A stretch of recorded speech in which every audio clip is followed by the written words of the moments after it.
To my channel study with Nisha Gyan Ganga में आप सभी का स्वागत है।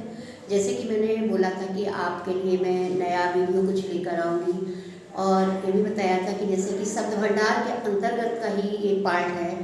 इसके पहले मैंने अनेकार्थक शब्द का बनाया था।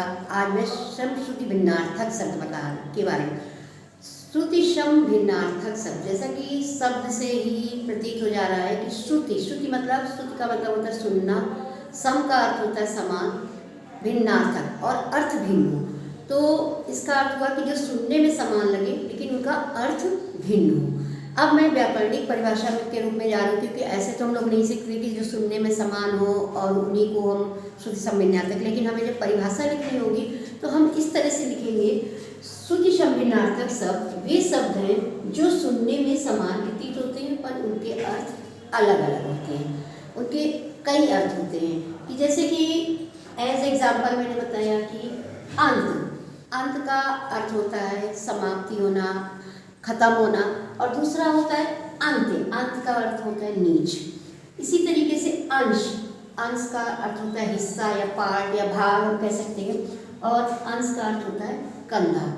इसके अलावा अम्ब का अर्थ होता है माँ और अम्ब का अर्थ होता है जल। अपेक्षा किसी से तुलना करना, और उपेक्षा मीन्स निरादर करना। दीन मीन्स गरीब होता है और दिन का अर्थ होता है दिवस।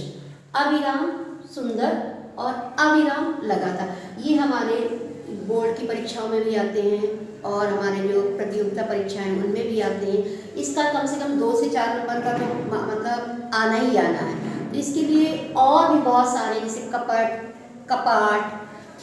कपट माने छल होता है और कपाट माने द्वार होता है, मंदिर का द्वार, मंदिर के कपाट बंद हो गए। इस तरह से श्रुति सम भिन्नार्थक शब्द का मेरे को समझ में आ रहा है कि आप लोगों को अगर मैं ध्यान से देखोगे तो समझ में आ जाएगा कि हाँ श्रुति सम भिन्नार्थक। केवल एक वर्ड पे ध्यान अगर आप लोग रखोगे कि इसमें बोला क्या जा रहा है तो सारी चीज़ें समझ में आ जाएंगी। अब जैसे आज भी है कुछ सीटेट वालों की परीक्षाएं, अब तो कोई इस वीडियो का आज के लिए तो यूज़फुल नहीं है, लेकिन कल के लिए अगर बच्चे देखेंगे तो थोड़ा सा कुछ उनके लिए हेल्पफुल हो सकता है। अब इसके साथ में शब्द भंडार का ही और दूसरे पार्ट वाक्यांश के लिए एक शब्द, पर्यायवाची, इन सब का भी वीडियो लेकर आई हूँ। मैं छोटे छोटे वीडियो बनाती हूँ ताकि आप लोगों को देखने में समझ में भी आ जाए और इंटरेस्टिंग भी लगे और आगे आप लोग बढ़ते ना जाइए। पूरा थोड़ा सा देख लेंगे तो उसको समझ में सारा कुछ आ जाता है।